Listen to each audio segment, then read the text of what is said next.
Hollywood tem diversas utilidades práticas para os senhores do mundo. E eles têm utilizado dessa ferramenta de muitas maneiras, a fim de satisfazer as suas necessidades quanto ao que sabemos, quanto ao que julgamos, como nos comportarmos, do que gostarmos e até o que odiarmos. Suas produções servem para divulgar informações que eles querem que saibamos, mas que não poderiam divulgar de forma oficial através dos noticiários da TV. Serve também para dar credibilidade a algo que eles queiram valorizar. E em contrapartida, serve para ridicularizar o que eles querem que menosprezemos. E serve para muitas e outras práticas. Pode estar certo que lá no final dos seus interesses com Hollywood é que você encontra os interesses por divertir e arrecadar dinheiro. Embora esses sejam os que enxergamos como se fossem os principais. Isso acontece porque eles nos condicionam a ver assim.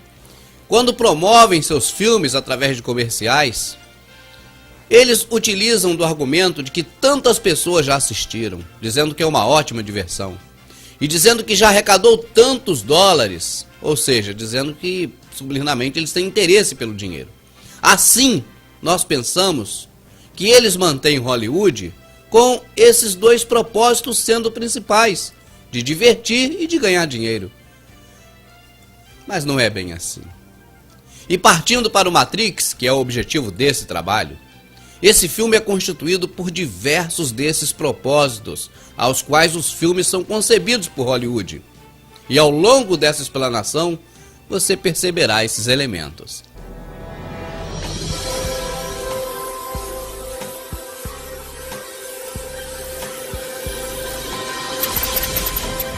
Matrix.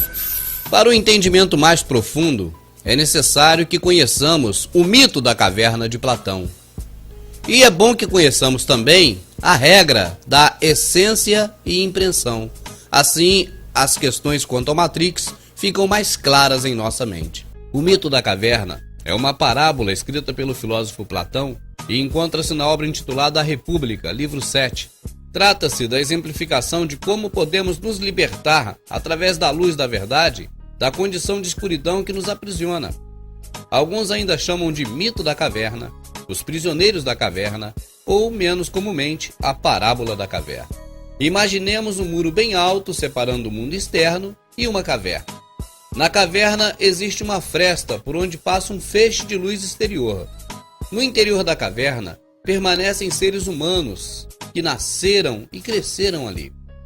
Ficam de costas para a entrada, acorrentados, sem poder se locomover, e são forçados a olhar somente para a parede do fundo da caverna. Nessa parede são projetadas sombras de outros homens que, além do muro, mantêm acesa uma fogueira. Os prisioneiros julgam que essas sombras sejam a realidade. Um dos prisioneiros decide abandonar essa condição. Ele fabrica um instrumento com o qual quebra os grilhões. Aos poucos vai se movendo, avança na direção do muro e o escala. Com dificuldade enfrenta os obstáculos que encontra e sai da caverna. Descobre não apenas que as sombras eram feitas por homens como eles. Descobre também o mundo todo e toda a natureza, enfim. Quando você ver essa imagem, é muito comum imaginar estar vendo um homem sobre um cavalo. Ou ainda poderia se dizer a estátua de um homem sobre um cavalo. Dos dois modos, trata-se da impressão e não da essência. O que é visto na praça, na verdade, em sua essência, é um artefato de concreto. Areia, pedra, cimento. Imagine que chega uma pessoa nesse momento e diga: não, isso não é um homem sobre um cavalo, isso é concreto. Poderia até ficar difícil concordar com ele, mas não poderíamos dizer que ele está errado. Agora a pergunta principal: se você parar nessa praça hipotética e fizer uma pesquisa, você acha que de 100 pessoas, quantas dirão que se trata de concreto? Ou ao menos farão referência a ele? Eu creio que de 100 pessoas, nenhuma dará tal resposta, pois todos estão condicionados, desde pequenininhos, a responder que se trata de uma estátua de um homem sobre um cavalo, ou simplesmente que se trata de um homem sobre um cavalo. Estando esses dois aspectos, o mito da caverna e a impressão e essência bem entendidos, podemos seguir em frente. O que é Matrix? A resposta está lá fora, procurando você. E vai encontrá-lo, se você quiser. A própria história do filme Matrix já é uma Matrix. A impressão que se tem é que o enredo trata da luta constante entre homens e máquinas. Mas a essência nos mostra qual a Matrix da Matrix, a partir dos 37 minutos do episódio número 1.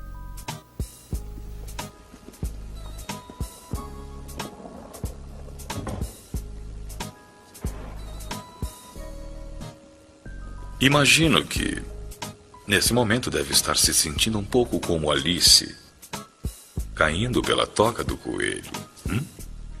Mais ou menos assim. Vejo isso nos seus olhos. Tem a expressão de um homem que aceita o que vê, porque espera acordar. Ironicamente, isto não está longe de ser verdade. Você acredita em destino, Neo? Não. E por que não? Porque não gosto da ideia de não ter o controle sobre a minha vida. Eu sei exatamente o que quer dizer. Deixe eu contar por que está aqui. Está aqui porque sabe alguma coisa. E o que você sabe não consegue explicar, mas sente. Você sentiu toda a sua vida. Tem algo de errado no mundo, não sabe o que é, mas percebe como uma farpa na sua mente. Que o deixa louco. Foi isso que trouxe você a mim. Você sabe do que estou falando? A Matrix? Você deseja saber o que é a Matrix? Ela está em todo lugar, em torno de nós. Agora mesmo aqui nesta sala. Pode vê-la quando olha pela janela ou quando liga a TV. Pode senti-la quando vai trabalhar, ou vai à igreja, ou quando paga os impostos. Ela é um mundo que se apresenta aos seus olhos para que não veja a verdade. Que verdade? De que é um escravo, Neo. Como todos, você nasceu cerceado numa prisão que não sente pelo olfato, paladar ou tato. Uma prisão para sua mente.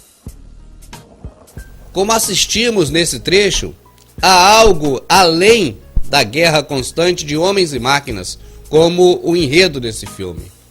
Há a questão que envolve toda a sociedade da Terra, em que somos escravizados já há muito tempo por uma elite global constituída de 13 famílias, chamada Illuminati.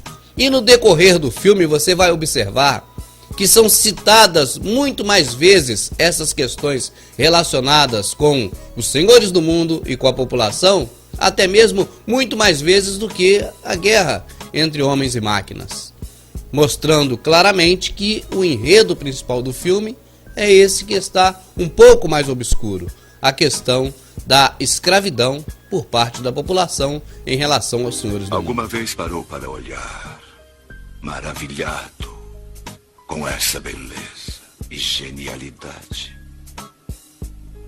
Milhões de pessoas vivendo suas vidas alienadas.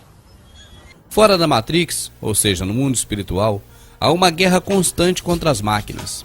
Eu nem coloco as máquinas aqui como demônios. Mas essa luta, no mundo espiritual, pode causar problemas nas pessoas lá na Matrix. Tudo que eu preciso fazer é puxar o plug. E você vai ver o Epoch morrer. Trinity. Não! No mundo físico, as pessoas continuam conectadas com o espírito e dependem daquela batalha espiritual para continuar sobrevivendo. E tem que se cuidar aqui, para que não sofra as consequências no corpo e no espírito.